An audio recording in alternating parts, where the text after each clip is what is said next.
Welcome back, everyone.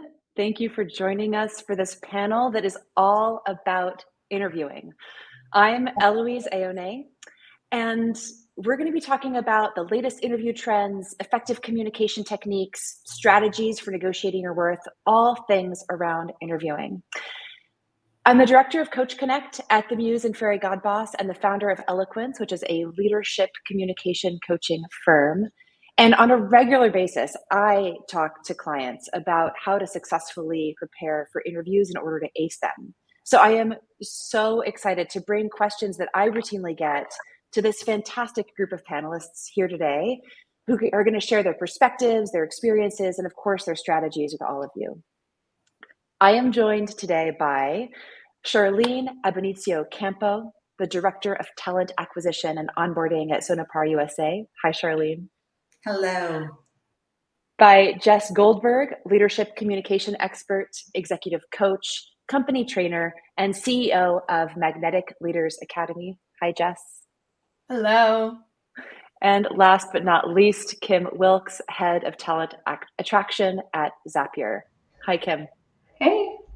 All right, let's jump in. We have a lot of questions to get through today. And of course, if you have questions that you'd like to ask any of these panelists, please put it in the Q&A tab, and we will get to a few of those, time permitting, as many as possible, of course. So, one of the most common concerns that I hear from folks preparing for high-stakes interviews is these unexpected or challenging questions, right? We find them terrifying. We're afraid that we're going to go blank when we answer them, that we're going to feel put on the spot and put under pressure, that we're going to freeze, we're not going to know what to say, or worse, that we're going to ramble and lose direction in how we're answering these questions.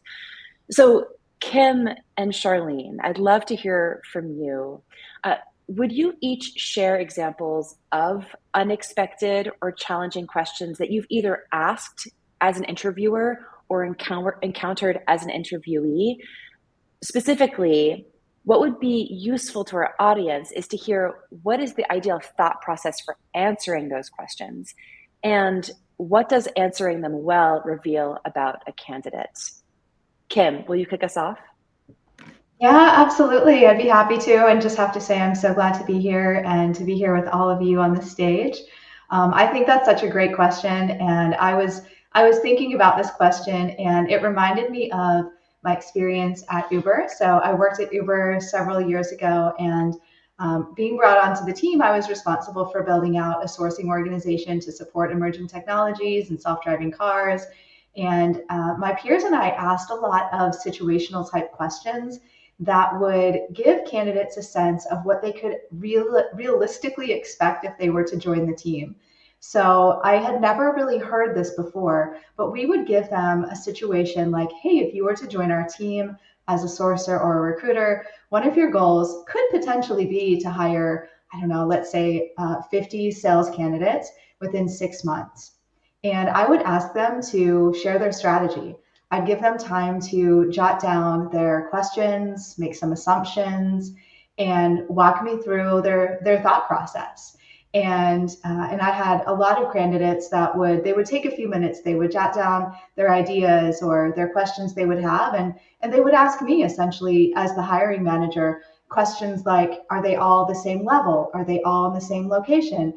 And a number of questions to just really get a sense of like what is in front of me and how could I tackle it.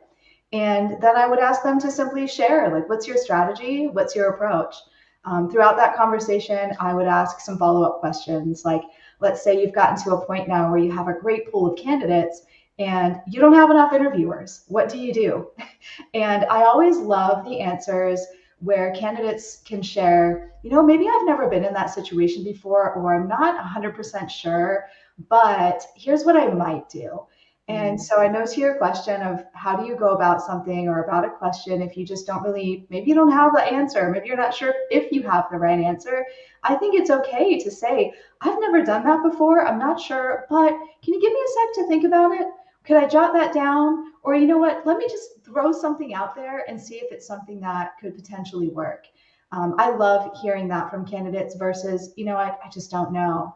Because I think sometimes in these kind of situations, It's not about having the right or wrong answer. It's just about showcasing your curiosity and just your interest in throwing something out there. There's not always a right or wrong answer. So I would always encourage folks that if you kind of get stumped, that reground yourself and know that it's okay to just share an idea. That's okay. I love that. So it's really engaging in conversation with the interviewer rather than feeling like you have to have the perfect answer, is what I'm hearing, Yes, right? Yeah. 100%. Yeah, yeah, nice. Yeah, thank you, Kim. Charlene, would you like to add to that? Absolutely. Thanks for that. Kim, I can really appreciate you working with such a large team and bringing in individuals into Uber, many different levels, many different challenging opportunities. And it's interviewing not just for skill set, but persona. That's going to be a fit in your organization. So, folks on the call, thank you for tuning in. Thank you for hearing what we have to share with you. And it is our personal experience areas that we feel that we engage with not just candidates, but employees and line managers on a daily basis. So, none of us, I hope, will classify ourselves as professional recruiters or professional interviewers, right? People who out there and all they do all day is I'm an actor, I portray a character, and I'm representing that when I interview. So first and foremost is to be your authentic self when you come into any engagement. And I encourage everyone to take every engagement, whether it is a recruiter that reaches out to you on LinkedIn, engage in that conversation. All this gives you network and opportunities to really hone in on how do you represent yourself, your brand, what you're passionate about, and your level of expertise with every person that you connect with. But to Eloise's question around what are some of the difficult questions, or maybe a question that you're not prepared for, couple things come to mind. So those of you who are program or project managers on the call, or who are trainers, whether you're a sales trainer or you are a learning and development trainer, you may have received this question. Can you please outline for me how you go about instructing an individual to create a peanut butter and jelly sandwich? Or another is, can you outline for me step by step, how do you remove your car from the driveway? So it sounds really simple. I turn on the car, I put it in reverse, and I back up, right? So that's a way. So when you get those type of questions, what they're asking you for is your thought process in how do you articulate fine details and step-by-step instruction to a group of individuals that you don't know who you're presenting to. You don't know their level of knowledge, their expertise. What I left out was it in a manual or an automatic vehicle when I backed out of the driveway? Was I in the garage getting to the driveway? So I had to click the garage door clicker to open the garage door. Did I have to make sure our seatbelt was on so I didn't have that annoying noise go off and distract me? So things like that. That's a question that is something you may not be prepared for. Another one is a abstract or philosophical question, which truly doesn't relate to your skills or ability to perform a job. And this is, if you could be any animal, what animal would you be and why? Or if you had superpower, what would it be? So immediately, if I hear that question, I try to assume what the interviewer wants to hear. Because do I know, do they like furry animals or reptile animals? Does being a snake represent one thing versus a rabbit? My superpower, if it's being able to move through time, what does that symbolize? So when you get these abstract questions, it's a little bit daunting in trying to find what may be the right answer or what the rationale for asking the question. Hopefully, you all will have an opportunity to work with a recruiter or talent acquisition professional or an HR professional through your journey of exploring an opportunity and a company. And what I would encourage you to do is leverage that resource to help provide you insight. Insight as, can you tell me how your organization handles interviews? Is it a one-on-one? Are they panels? What will they go over with me? What do you recommend in preparing for this manager level role or this individual contributor role? What have you seen been successful? Ask questions as far as, I fully understand the technical requirements of this role, but can you help me understand the competencies? So going back to Kim with situational interviewing, behavioral-based interviewing, it all has to do with those competencies. So how agile you are. What are your communication skills? Are you an individual that thrives in a learning environment? Are you an individual that thrives in ambiguity or not? And again, no right or wrong answer, but as long as you have that sense of an understanding of what to expect. And as you meet really good HR folks, they're really passionate about preparing you for this interview. So absolutely do that. Take that time with that person, ask questions. And it's very hard to predict what's going to be asked of you. And if you find yourself in a scenario where you're uncomfortable with the question, I encourage my candidates to say, would you mind rephrasing that for me? Or obviously, if it's not the animal question, you kind of get what that is. But if someone poses a question to you and it's not clear what they're looking for, or you're not really quite sure how to provide the right example of your experience, then just ask them to rephrase it. Could you take a moment and rephrase it? And it's also good to say, I'm going to need a moment.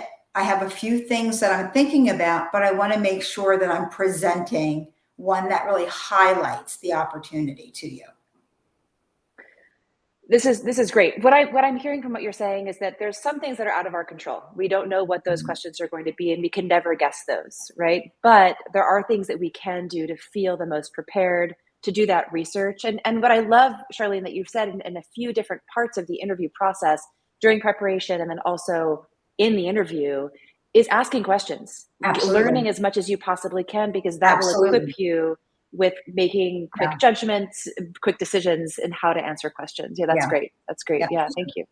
I tend to tell my candidates that we're not going to get married on the first date. And so you may speak with a lot of people here, but the reason that you speak for a lot of people in our organization is not because we're trying to put you through the machine and kind of like really wear you out through it. No, it gives you the opportunity because you're interviewing us.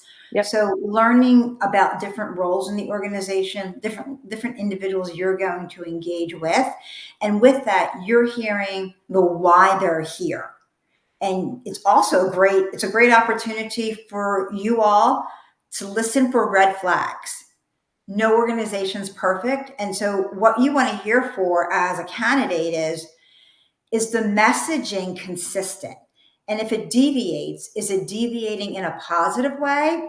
Or is it bringing concerns to me? Whatever my work-life balance may be, whatever my career aspirations may be, do I see myself coming into this jigsaw puzzle and being the piece that's missing and being able to just continue to grow? Because that's really what we're all looking for.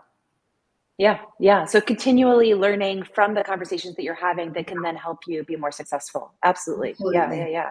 So we talk a lot about storytelling in the interview, right? Tell a good story. There are all these different methods. The STAR method of storytelling, for example, is the most famous, right?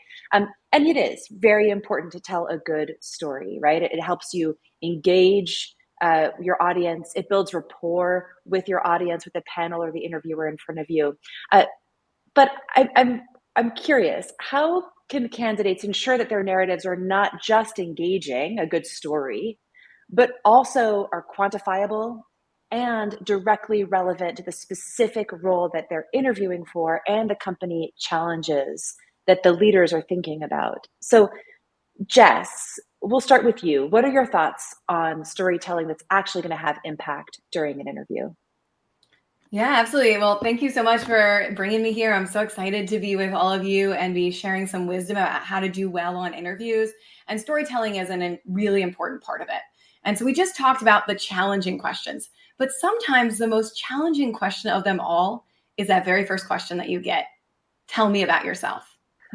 And that is our first opportunity to share our story. So what I want to teach is just a quick 3-part framework that you can use to share your story, but also make it quantifiable. Just as you were mentioning, how do you do this? Well, it's a 3-part formula. It's pretty simple. You should answer it in about 3 minutes. So they should ask you, can you tell me about yourself? You're going to answer it in about 3 minutes. And this is how you're going to answer it. The first minute you're going to spend on the present. You're going to start with your passion, begin explaining why you're passionate about your field that you're in or the particular role that you're applying for. Because your passion is what's persuasive. It's what's going to make you relatable and memorable. And it's what's going to make people feel inspired by you and feel like you're someone that they want to work with. Because it's not just about, can you do the job? It's about, are you someone that they want to work with, that they want to bring in, that you're going to be a great team player or a great leader. So you start with your present and your passion. And that's about 1 minute long. You say, I'm really excited about talking to you about this role because I'm passionate about working in marketing, and here's why. So you're going to share with that. Present first. Then we move into the past. When we talk about the past, this is not just to go over your entire resume. What you're going to do is you're going to highlight a few key relevant experiences and milestones. Think about, what is the role that I'm applying for? And what are the things that are most relevant to this role? So this is your opportunity to share those key achievements, highlight the unique experiences or rare skills that kind of set you apart from other candidates. This is your opportunity to do that. They've seen your whole resume, but you want to pull their eye to what are the parts that are most important? What are the things that you've achieved that really make you special for this particular role that you're applying for? And you can already pre-prepare this, tell me about yourself in advance, because every single interview is going to ask you this. And you're going to tweak it for each interview that you're in and the specific job that you're applying for. So you start with the present, what you're passionate about. Then you go into the past, a few key relevant experiences. This is like 2 or 3 relevant experiences with the key milestone. If you increase conversion rates and you were a marketer, talk about that at which company. If you led a team of over 50, mention that and how you scaled it from 5 to 50. Whatever the key highlights are that set you apart, that you really feel proud of, that are relevant to this role, you talk about there. And then the third and final one is you want to end it with a vision for the future. So why are you right for this role? You want to connect the dots for them very clearly. You want to weave that narrative about how some of the skills that you've developed are actually crucial for this role that you're applying for. And this is really important, especially when you have kind of transferable skills. They're not exactly one-to-one, and you want the interviewer to see how those skills actually map. So that's a really simple way for you to think about, how do I tell my story in a really short, concise way? We don't have 5 hours to tell our whole life story. This is a 3-part formula in 3 minutes where you can nail that opening thing and have a really great first impression.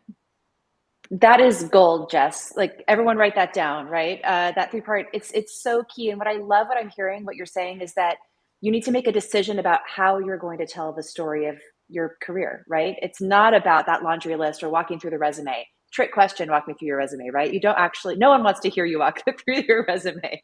But what you just walked us through is clearly making a decision about what that story is and picking and choosing in your career and making it about the future as much as about the past, right? So that's wonderful. Yeah. And one more line I'll just add is, the question, tell me about yourself.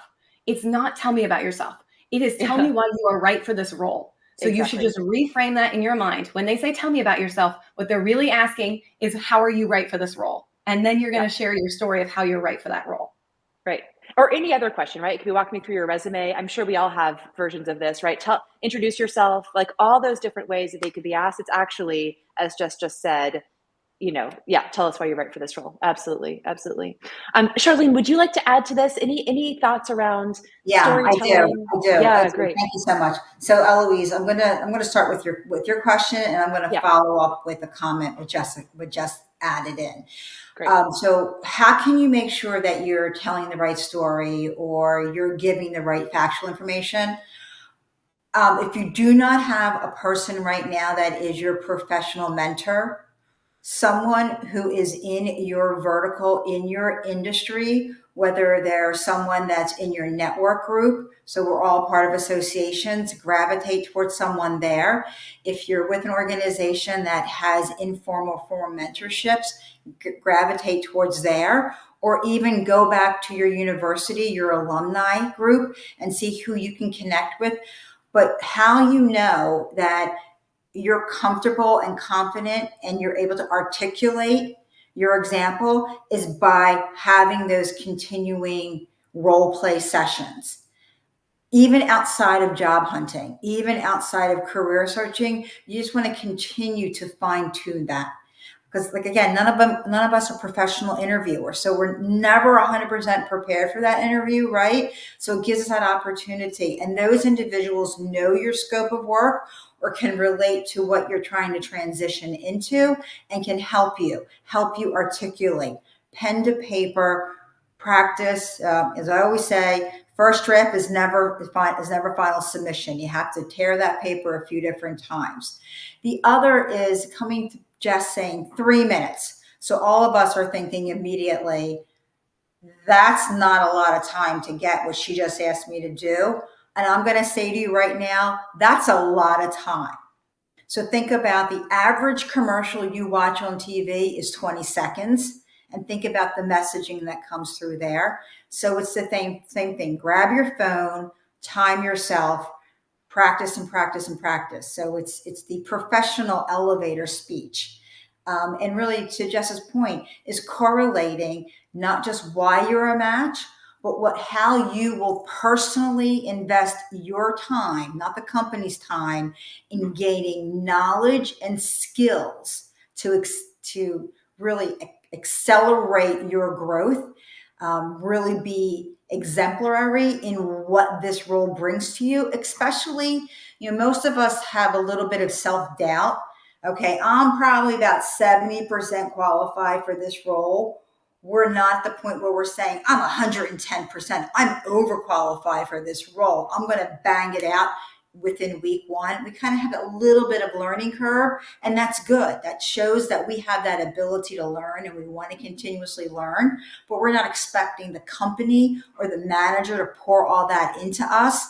I'm going to come in with a game plan on what I want to do, how I will bring this on in my personal time so I show up each and every day accelerating at the opportunity. And I'm demonstrating for you passion.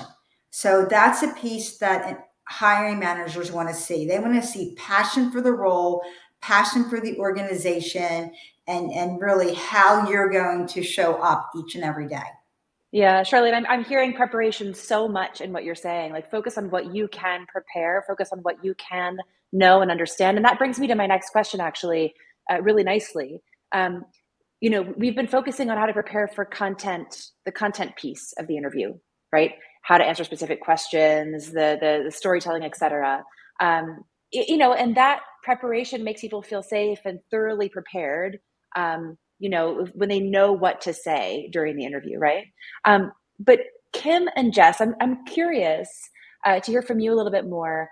What other ways, beyond preparing the content that you're going to share, what are other ways that you can suggest to candidates that they can prepare for interviews to help them be successful? Kim, will you kick us off? Yeah, happy to. I think there's a number of different ways to prepare and a few suggestions that I have. One, it might sound pretty obvious, but really getting to know the company, following their social channels, reading their blogs, if they have newsletters. There's a number of ways that you can learn just the deeper aspects of the company. What are the new product launches they've had, for example, or how has their strategy evolved? And then being able to bring that to your interview. Like here at Zapier, we just launched as the largest AI orchestration platform. And I say that because I think if a candidate came to me and they said, oh, I'm aware of this launch that you had, and I'm aware of how your company has evolved or the products that you're now offering, that's what really excites me about coming to this company. And then being able to maybe even share a little bit about how they might have played around with our products as a result of learning that. That just shows me a really deep level of curiosity. So I think you can take it a step further from learning about it to actually bringing that information to the interview and making it a part of your conversation. I would also say to prepare your own questions, and this is pretty common. I think a lot of people are already preparing the questions they have. I would just say be really intentional about the questions you ask based on, of course, the type of company you're interviewing for, but also the person you're interviewing with. Do your research on that person's background, get a sense of what are they working on, where are they spending their time, where is their expertise, and that way you can come to them with the right questions to really help you learn about the job and learn about the company. I always say it's a two-way street. It's not just an interview that you're having and that you're asking or that you're answering a lot of questions yourself, but you're also there to ask the questions that are important to you. I would also say and play back the role, and I say this because I just interviewed with someone last week, and I love how this candidate handled the questions I had. And towards the end of our interview, I shared a few things that I felt were really exciting about the role and some challenges that they would face in the role. And rather than simply responding with, "Oh, that sounds great, thanks for sharing," they said, "That's really exciting. Can I share a little bit more about how I've showed up in that way before, or some of the challenges that I have faced before?" And it just helped me learn so much more about their experience and their fit. And it made me feel a lot more confident in their experience as well as like just their own interest and being able to come into a role and take on those challenges and dig in that way. Last thing I'll share real quick, and I say this because I work at Zapier, but if you can, like, get hands-on too. Like if there's a product of the companies that you can play around with, absolutely, like, dig in, have fun with it. It shows a certain level of curiosity. You don't have to be an expert. Even when I'm interviewing at Zapier, I don't expect anyone to be an expert in using all of our products, that you know how to build chatbots or build agents, but just showing that you have that level of curiosity, that can really go a long way. And that shows that you've done a little extra more to stand out in the process. Yeah, that makes so much sense, right? When you think at the basic level of relationship building, it's if the person in front of you doesn't seem to care about you as a person, or and your mission or whatever it is that you're doing, it's probably not going to go too well, right? So it's I think that's such good advice. I think we get in our heads as people going through interviews about ourselves and having to give the best answer about us, when in fact just extending curiosity can go so far in building that relationship and learning about the position and whether it's working for you or not. Yeah, absolutely. That's great. Jess. Yeah, well, first of all, Kim made amazing points. I mean, the point about making sure that you research the company and you know their product, that is so important. I mean, when I have interviewed candidates, I can't tell you how many times the candidates don't even know what the company is. And that is, an easy way to just like get written off. So great points by Kim on that one. I'll add 2 additional points of ways to prepare. The first thing is we spend so much time thinking about what am I going to say and so little time about how am I going to say it. And so we need to think about, how am I going to show up when I walk into that door, when I turn on my Zoom? And so you need to think about, what can I do to regulate myself, to calm down, whether that's breathing techniques, whether that's sometimes I will just blast the loudest music I can and shake and dance and then settle in before I do a panel or an interview. So do something that will help you regulate yourself, because that moment that someone first meets you, they're going to judge you. And what you want to have is that judgment is, oh, this person is calm. This person is ready for this interview. And you do that by the way that you show up and how you're going to say things. So that's the first tip I will give you, is just kind of plan for how you want to show up for the interview and do things that will get you set up well, so that when you go into it, you feel really calm and grounded. The second thing, in order to practice the content a bit more, is use AI models to help you practice. So I have built out a custom GPT that I will put a link in the chat for. Basically, all you have to do is drop in the job description and your resume, and it will start building out an interview with you. And you can even role play it on audio version, so you can practice giving them, but practice it with someone else. You can practice it with AI, which is a really safe, easy way to do it. See what kind of questions it might ask so that you can be prepared. You can get feedback from it on what exactly do I need to say? How can I tweak it to actually show up better? And practice that, because the more that you can practice, the more that you can do more interviews, the better you're going to show up. So that is, whether it's with AI or whether it's with just taking on more job interviews that maybe aren't even the perfect role, but can just start to get you warmed up. because the worst thing that's going to happen is you're going to get an offer and then you're going to have leverage. So that's a good thing to happen. So just like, get those practices in. I'll throw it in the chat for my GPT that you can just practice job interviewing. That's amazing. Check that out. I think practice makes perfect, right? We've been told that since we were very young. It's so key. Practice the experience, not just the content. Yeah, thank you both. Let's shift gears a little bit. And I want us to look at today's job market. It's a very real for many people here present. And I think that most of us would agree that it's an especially challenging one right now for a variety of different reasons. Charlene, what is your advice to job seekers who are struggling to find the right opportunity today? Yeah. Right. We definitely are not in a candidate driven environment as we were 2018 up until late 2022, early 2023, 2020, end of 2023 to now. It's, you're kind of like, where are all the jobs? I was fighting off people for jobs left and right. So number one, networking. Use your second and third connections through LinkedIn. Do not be bashful to reach in. I'm going to reach into Kim and say, hey, Kim, I see you're connected with somebody at Pfizer Pharmaceutical. Could you provide me an introduction? Could you provide me a recommendation? Do you still have that connection live? So ask for that piece of it. That's number one. Number two, make sure you're open to work is active on your LinkedIn profile. Make sure you do, and please use AI. When you update your LinkedIn profile should not be a mini resume, but there should be enough in there that allows a recruiter, when they do a search, to really hone in on you. So really be truthful, whether you're open to relocation or not, ideal roles, indicate you're open to work, keep your LinkedIn connections live. Every time someone reaches out to you, even if it's a role that's 3 levels below what you're looking for, engage with that recruiter, because you don't know what else they have on their desk, or how do you raise to their next call when a new opportunity comes through. Join all of the talent communities through the career websites of companies that are your top organizations. And folks, let's remember, we are now entering back into the 5 days a week on site in the office or hybrid work environment. Remote opportunities we're seeing shrinking day in and day out. So really set yourselves up on your personal side to be able to be in office. So, to me, Eloïse, it's connections, it's networking. Every single conversation you have, the person in line behind you at the grocery store, the person from your alumni, your sorority, associations, former organizations you worked with, keep your LinkedIn up and going. That's what I'm going to recommend for you to stay connected in this job market. And that's really how you're going to find your next role. Mm-hmm. Yeah. The first thing people do is look at your LinkedIn, right? As you say, make sure that is ready to go and telling the right story and that you're searchable, right?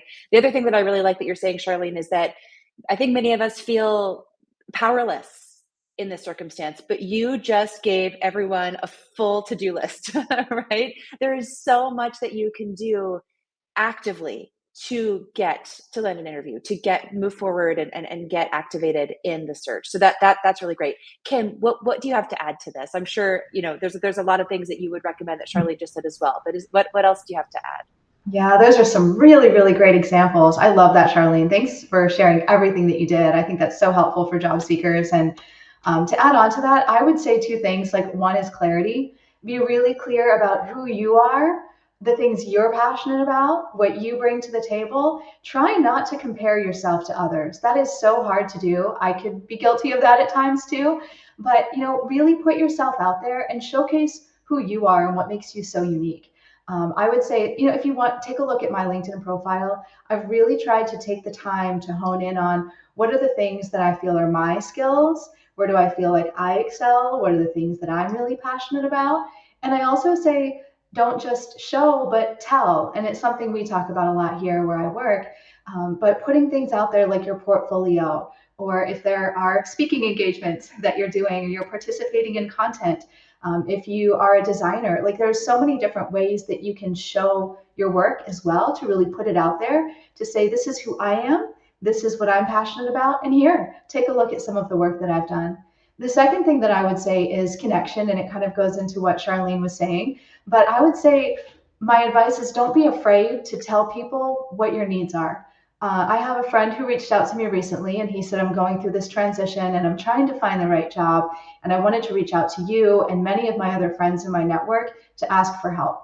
Here's where I've been. Here's what I'm looking for. Do you know of anyone? Could you introduce me to this person or that person? So my tip is to don't be afraid to ask for help. That can be such a hard thing. You may not want to put yourself out there. You might feel, oh, will someone look down on me because I'm asking for this? But put yourself out there and ask for help. The right people really, really do want to help you. Yeah, they do. But they, as you said, they need to be told how, right? If you're not clear on what you're looking for, then no one can help you out there, right? Yeah, that's great. That's great. We only have 10 minutes left, so let's keep these answers. I want to make sure that we can get through as many of these as possible. So I'd love some sound bites from all of you as we move forward. Let's go to the end of the interview process, right? So you've gotten through those first few, you're killing it, right? You're getting called in, and then you get an offer, right? Celebration, right? That's the cause for celebration right there. Hopefully you get a few. Negotiating salary is so daunting for so many people. And yet it is the most critical, or one of the most critical, maybe the most critical moment in a job search. Jess and Kim, I'd love to hear from the two of you on this. What are some empowering mindset shifts that candidates can adopt before entering the conversation? And also, really importantly, what are some non-monetary benefits that are often overlooked, but that can add significant value to somebody's life moving forward? So Jess, let's start with you on this one. Yeah, absolutely. So of course, I mean, first of all, amazing when you do get an offer. It is a really exciting moment. And yeah, I get it. It can also be really scary and really daunting. But the thing is, two things. First of all, you have the most leverage you'll ever have when you get an offer. You have more leverage than when you are in the company and you are performing well. It is harder to actually get a raise once you are in the company and even performing well than it is to get more money up front before they brought you in. So know that this is your biggest opportunity.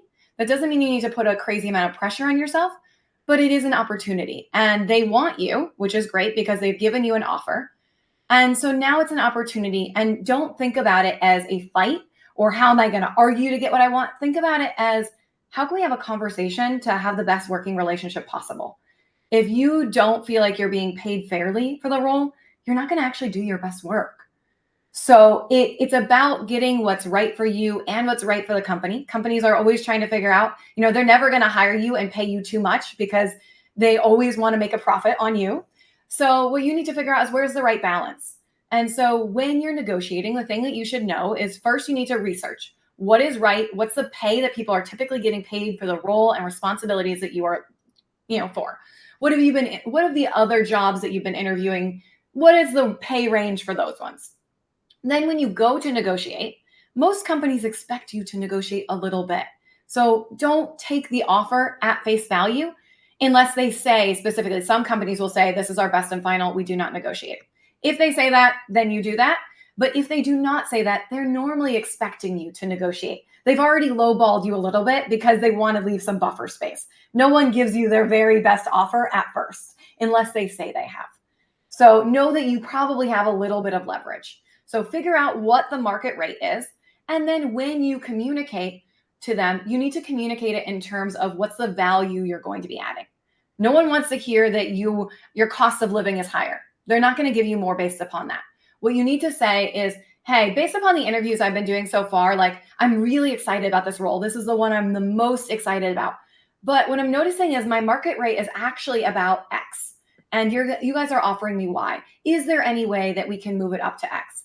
Here's what I'm going to offer and why I think I'm going to be this valuable for this company. So you share your market value, what you think is the fair rate that they should be paying you, and then you share the reasons why you want that rate in terms of what value you're going to bring to the company. What are you uniquely going to offer? You're just reminding them the reasons they already chose you.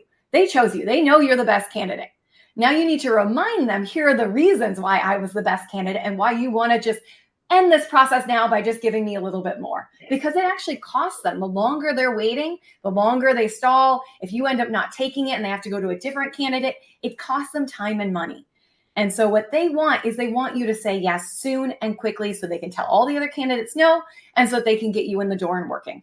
So normally you have a little bit of leverage to get a little bit more in that time period.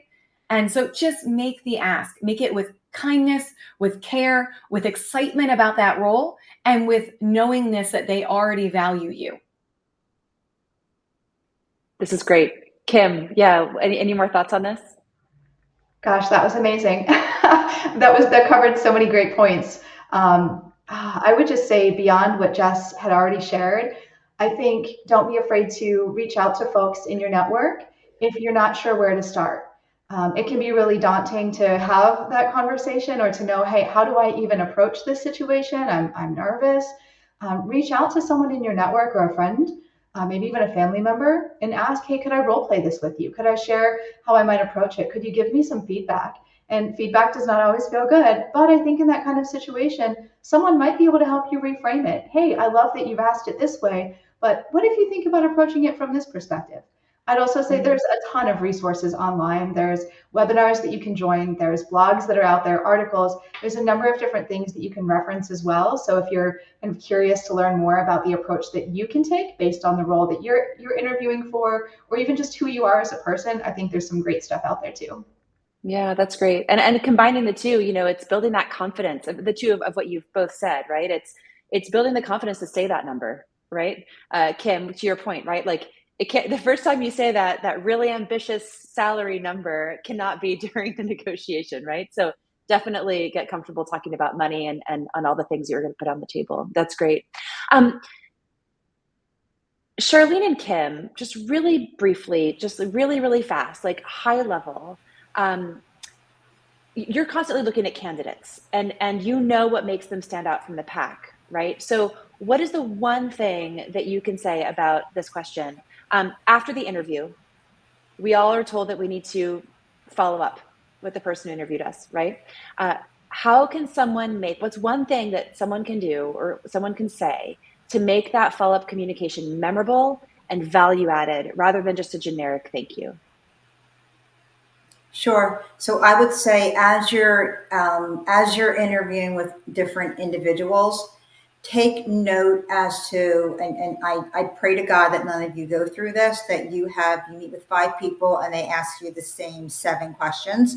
So I hope that each individual that you meet, they're in different roles, they'll impact the position you're interviewing for differently, but they also focus in on a specific area, and you can see them visually respond to your answer. Give yourself a moment to make a note on that. And that when you send that individual the thank you note, you want to be very clear as to why you're interested in the role in the organization, your fit in the organization and the role, and what uniquely qualifies you based on that conversation that you had with that person. So that's what you want to do. And always end it with, I'm open to having continuing conversation. If there's something that I need to clarify for you, I will clear time to have that conversation with you. So keep yourself open, express your passion, why you're the top candidate, and highlight individually the unique points. So Kim may interview me on my communication with difficult candidates. Jess may ask me how I motivate my team members to give more each and every day. So I want to then play back to them a little bit of our conversation that differentiates me. Kim? Yeah, fantastic points as well. To add on to that, I would simply say, respond back in a way that illustrates additional experience that you might have, especially if you didn't have the opportunity to share it during the interview. I hear this from candidates all the time. The interview went so fast, or we didn't get to cover this question, or I was hoping that I could share more about a certain skills or experience that I have, and I didn't get to share that. That is the perfect opportunity to follow up and say, really enjoyed our conversation. I love that you were asking about these specific things. I also want to share a little bit more about my experience here, because I think that could really support you all and help you all. if I were to be brought into this role. So share anything in addition that maybe you didn't get to. Mm-hmm. Specificity is what I'm hearing in both of your answers. Yeah, that's great. That's great. That is all we have time for today. That flew by. There's so many more questions that have come in through the chat. So that just goes to show how helpful everything was that you've all three shared with everyone. Charlene, Jess, and Kim, thank you for your time and expertise. If you have questions, everyone, that you've put in the chat that we didn't get to, come join our coaching office hours later today. Ask us then, and we will get your questions answered, at least as many of them as we possibly can. Coming up next is a fireside chat called Decoding the Global Workplace at Every Level, from CEO to Intern, with Ebony Beckwith, founder, executive coach, and speaker, interviewed by Yamini Bangarusami, community specialist at Fairygodboss. Stay tuned, everyone, and we'll see you back on stage soon. Thanks again. Thanks, everyone.